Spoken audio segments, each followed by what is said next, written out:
नमस्कार दोस्तों, the Sangam education में आपका स्वागत है। आज की इस वीडियो में हम लोग देखेंगे बीपीएससी टीचर के लिए फिजिक्स में यांत्रिकी यानी मैकेनिक्स।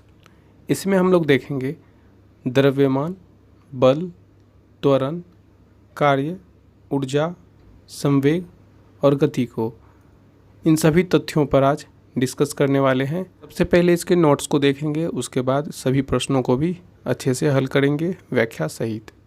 अगर आप बीपीएससी टीचर यानी बिहार टीचर की तैयारी कर रहे हैं, अभी तक इस चैनल को सब्सक्राइब नहीं किए हैं तो सब्सक्राइब कर लीजिए और बेल आइकन को भी प्रेस कर लीजिए। यह जो नोट्स और प्रश्न लिया गया है ये घटना चक्र से लिया गया है।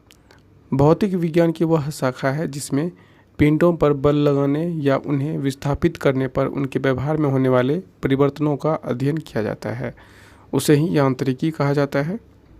आगे देखते हैं भार को। वेट क्या होता है? किसी वस्तु पर पृथ्वी द्वारा लगाया गया आकर्षण बल उस वस्तु का भार कहलाता है। किसी वस्तु पर पृथ्वी द्वारा लगाया गया अट्रैक्शन फोर्स ऑफ अट्रैक्शन उस वस्तु का वेट कहलाता है। आगे देखते हैं द्रव्यमान को। द्रव्यमान मीन्स मास। किसी वस्तु या पदार्थ के परिमाण को उस वस्तु या पदार्थ का द्रव्यमान कहते हैं। परिमाण मीन्स मैग्नीट्यूड को। किसी वस्तु का द्रव्यमान प्रत्येक स्थान पर स्थिर रहता है, यानी इसको कहीं भी ले जाएंगे तो द्रव्यमान नहीं बदलता है, वो स्थिर रहता है और इसको m से डिनोट किया जाता है। यहाँ देखते हैं भार और द्रव्यमान में क्या अंतर है। भार को W से लिखते हैं और द्रव्यमान को m से। भार पृथ्वी का आकर्षण बल होता है और द्रव्यमान वस्तु या पदार्थ का परिमाण होता है। भार का SI यूनिट यानी मात्रक होता है न्यूटन और द्रव्यमान का मात्रक होता है या तो ग्राम या किलोग्राम। भार एक सदिश राशि है और द्रव्यमान एक अदिश राशि है। सदिश राशि और अदिश राशि के बारे में पिछले वीडियो में बताए हुए हैं, आप उस वीडियो को देख लीजिएगा, डिस्क्रिप्शन में उसका लिंक दिया गया है। वस्तु का भार भिन्न भिन्न स्थानों पर भिन्न भिन्न हो सकता है, लेकिन वस्तु का द्रव्यमान प्रत्येक स्थान पर अचर रहता है यानी समान रहता है। अभी देखते हैं अब दूरी एवं विस्थापन को, डिस्टेंस एंड डिस्प्लेसमेंट को। प्रतिदिन की भाषा में दूरी और विस्थापन एक ही अर्थ में प्रयोग किए जाते हैं, परंतु भौतिकी में इन दोनों शब्दों का भिन्न भिन्न अर्थ होते हैं। जब एक वस्तु एक बिंदु से दूसरे बिंदु के ओर चलती है और चली गई दूरी वस्तु द्वारा तय किए गए अप्रत्यक्ष मार्ग की वास्तविक लंबाई होती है, तो जबकि विस्थापन प्रारंभिक और अंतिम स्थितियों के बीच सीधी मार्ग को बतलाता है।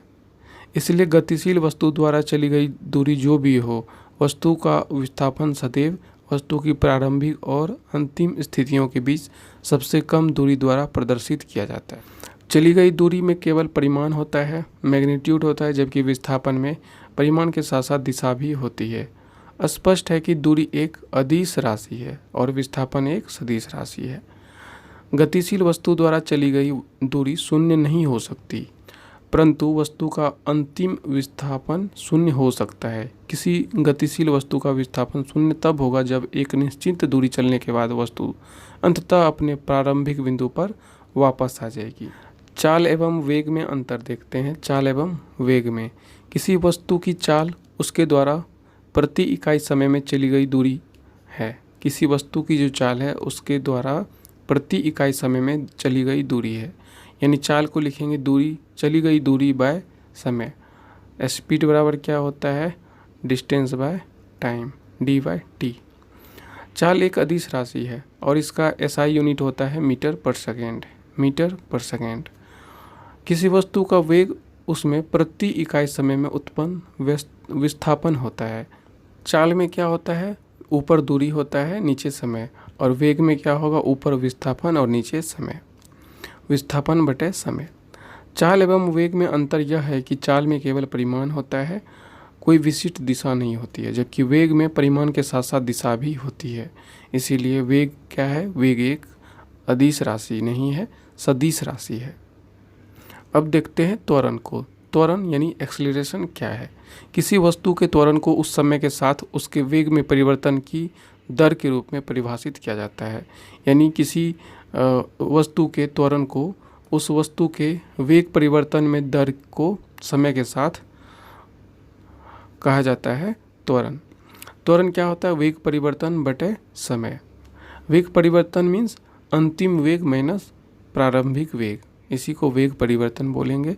और नीचे में समय, वस्तु का प्रारंभिक वेग u है और t समय पश्चात उसका वेग क्या हो जाता है? v। तो परिवर्तन निकालेंगे v माइनस u और नीचे में हो जाएगा t, और इसी को कहेंगे त्वरण। त्वरण का SI मात्रक होता है मीटर प्रति सेकंड स्क्वायर, मीटर प्रति सेकंड स्क्वायर। देखते हैं न्यूटन की गति के नियम को। पिंडों या वस्तुओं की गति का वर्णन करने के लिए न्यूटन 3 नियम परिभाषित किए। इन नियमों को न्यूटन की गति का नियम कहते हैं। न्यूटन के गति के नियम बल की परिशुद्ध परिभाषा देते हैं और वस्तु पर लगाए बल तथा उसके द्वारा प्राप्त की गई गति की अवस्था के बीच संबंध स्थापित करते हैं। देखते हैं न्यूटन का गति का प्रथम नियम। न्यूटन के गति का प्रथम नियम कहता है, कोई विरामस्थ वस्तु यानी कोई विराम अवस्था में अगर वस्तु है तो वो विराम अवस्था में ही बनी रहेगी। गतिमान वस्तु निरंतर एक समान चाल से सीधी रेखा में गतिमान ही रहेगी जब तक कि उसकी विराम अवस्था एवं एक समान गति की अवस्था में परिवर्तन के लिए बाहरी बल के द्वारा उसे बाध्य नहीं किया जाता।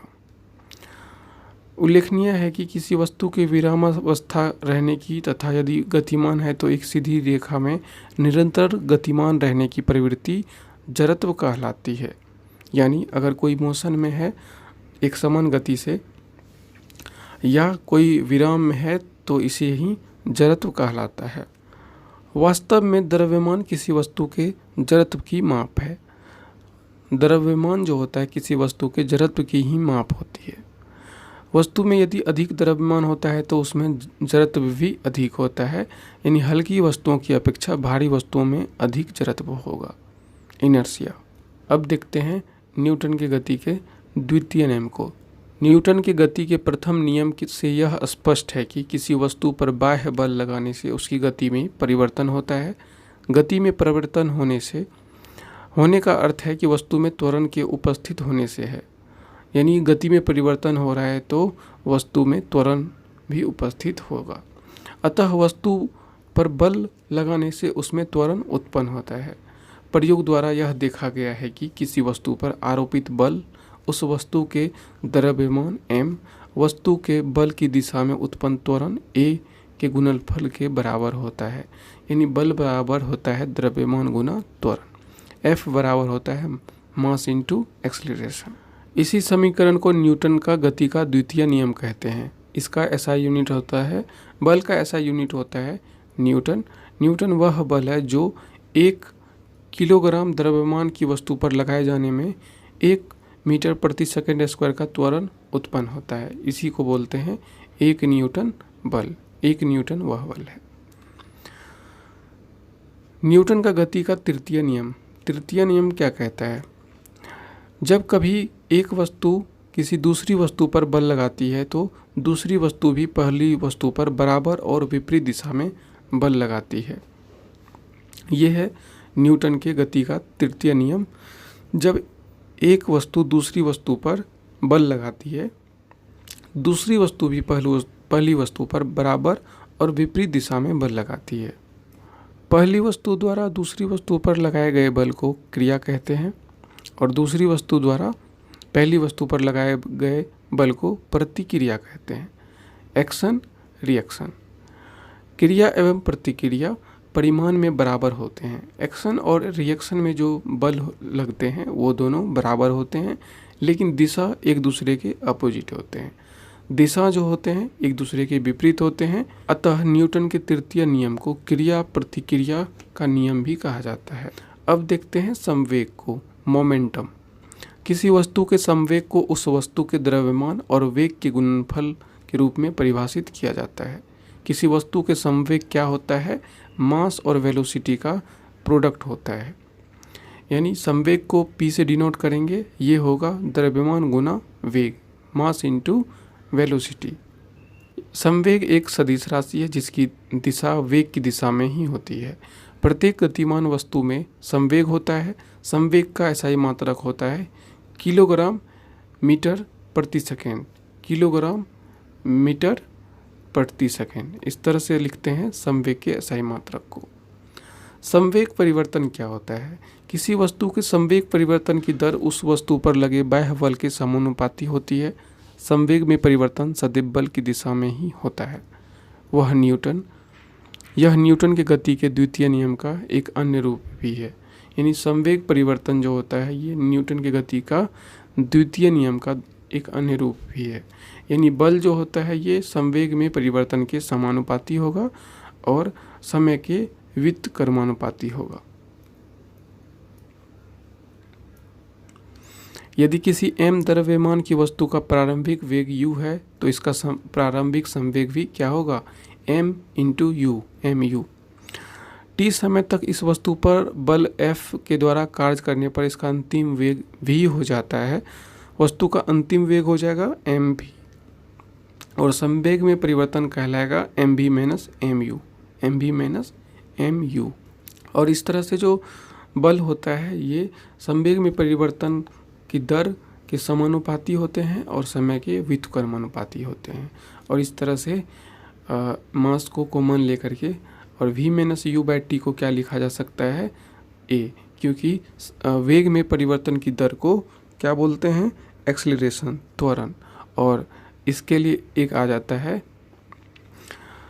डायरेक्टली प्रोपोर्शनल, यानी जो समानुपाती के लिए एक कांस्टेंट आ जाता है k, और k का मान होता है 1।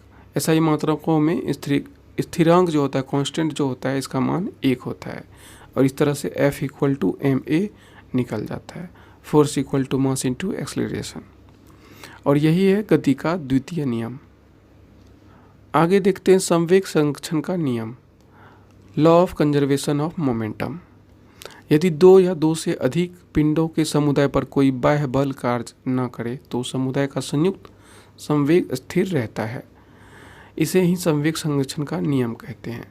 कहने का मतलब ये हुआ कि अगर दो या दो से अधिक वस्तु या कोई पिंड सामूहिक रूप से यानी सामुदायिक रूप से उसके ऊपर अगर कोई बाह्य बल कार्य ना करे तो उसका जो संवेग होगा यानी मोमेंटम होगा वो कंजर्व रहेगा, वो स्थिर रहेगा, वो बदलेगा नहीं। इसे ही संवेग संरक्षण का नियम कहते हैं। आगे है कार्य। यदि किसी वस्तु पर बल लगा करके उसकी स्थिति में परिवर्तन किया जाता है तो इसमें जो क्रिया संपन्न होती है उसे ही कार्य कहते हैं। यदि बल लगाने पर वस्तु की स्थिति में परिवर्तन ना हो तो कार्य किया हुआ क्या होगा? शून्य माना जाएगा, यानी कार्य नहीं माना जाएगा। किसी वस्तु पर किए गए कार्य का मान लगाए गए बल तथा बल की दिशा में वस्तु के विस्थापन के गुणनफल के बराबर होता है। यानी कार्य बराबर होता है बल गुना बल की दिशा में विस्थापन। इस तरह से W बराबर F इंटू एस, एस बोलते विस्थापन को, F फोर्स।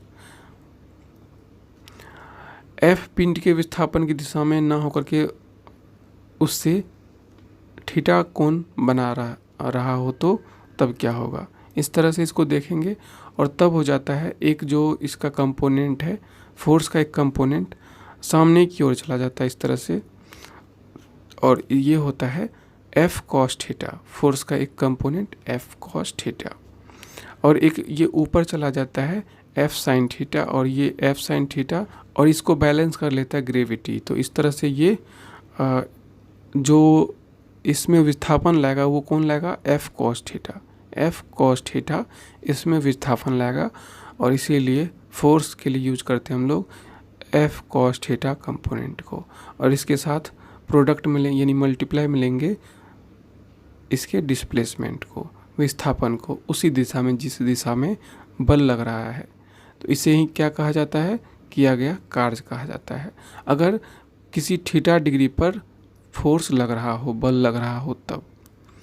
कार्य एक अदिश राशि है, कार्य एक अदिश राशि है। कार्य का SI मात्रक जूल होता है, कार्य का जो SI मात्रक होता है वह जूल होता है। यदि 1 न्यूटन का बल किसी वस्तु को बल की दिशा में 1 मीटर विस्थापित कर दे तो किया गया कार्य जो है 1 जूल होगा।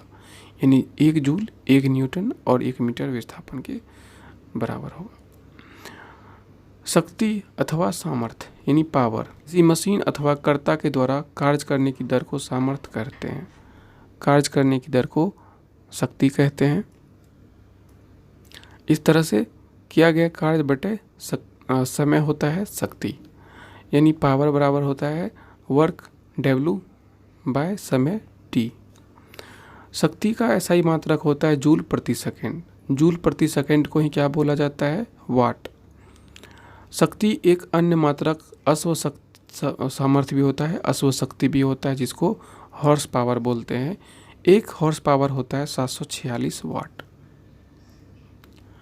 आगे देखते हैं ऊर्जा को। ऊर्जा किसी वस्तु की कार्य करने की क्षमता उसकी ऊर्जा कहलाती है। ऊर्जा के अनेक रूप हैं, जैसे कि यांत्रिक ऊर्जा, ऊष्मा ऊर्जा, प्रकाश ऊर्जा, ध्वनि ऊर्जा इत्यादि। ऊर्जा एक अदिश राशि है। ऊर्जा यानी एनर्जी का ऐसा यूनिट होता है जूल। एनर्जी का ऐसा यूनिट होता है जूल। यांत्रिक ऊर्जा। यांत्रिक ऊर्जा क्या होता है? यदि किसी पिंड को कुछ यांत्रिक कार्य करने के लिए क्षमता प्रदान करती है तो इसे ही यांत्रिक ऊर्जा कहते हैं। दो प्रकार की होती है, एक होती है गतिज ऊर्जा और एक होती है स्थितिज ऊर्जा। आगे है, एक पिंड की स्थितिज एवं गतिज ऊर्जाओं का कुल योग इसकी यांत्रिक ऊर्जा कहलाती है, यानी मैकेनिकल एनर्जी कहलाती है। काइनेटिक एनर्जी और पोटेंशियल एनर्जी का सम, मैकेनिकल एनर्जी। देखते हैं गतिज ऊर्जा को, यानी काइनेटिक एनर्जी को। वह ऊर्जा जो किसी वस्तु में उसकी गति के कारण होती है। यदि वस्तु का द्रव्यमान mkg है और जो स्पीड है, चाल है, वो v मीटर प्रति सेकेंड है, तो उस वस्तु का गतिज ऊर्जा हो जाएगा, यानी काइनेटिक एनर्जी हो जाएगा हाफ मास इंटू वेलोसिटी का स्क्वायर, हाफ mv स्क्वायर। आगे है स्थितिज ऊर्जा। वह ऊर्जा है जो किसी वस्तु या निकाय की स्थिति अथवा दशा के कारण होती है।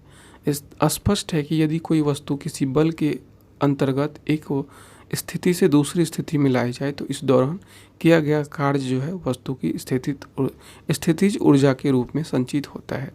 स्थितिज ऊर्जा के कई रूप होते हैं, जैसे कि प्रत्यास्थ स्थितिज ऊर्जा, गुरुत्वीय स्थितिज ऊर्जा और विद्युत स्थितिज ऊर्जा। किसी वस्तु की स्थितिज ऊर्जा यानी पोटेंशियल एनर्जी जो है वो मास इंटू जी इंटू एच होता है, mgh होता है। m means mass, g means gravity यानी ग्रेविटेशनल एक्सेलरेशन और h मीन्स ऊंचाई। ये होता है पोटेंशियल एनर्जी। दोस्तों, वीडियो काफ़ी लंबा होने की वजह से प्रश्नों को अब अगले वीडियो में देखेंगे। पहले इस थ्योरी वाले वीडियो को कंप्लीट देख लीजिए, रिवीजन कर लीजिए, फिर प्रश्नों को अगले वीडियो में देखेंगे। तो चलिए मिलते हैं अगले वीडियो में, तब तक के लिए नमस्कार। अगर इस चैनल को सब्सक्राइब नहीं किए तो सब्सक्राइब कर लीजिए और बेल आइकन को प्रेस कर लीजिए। धन्यवाद।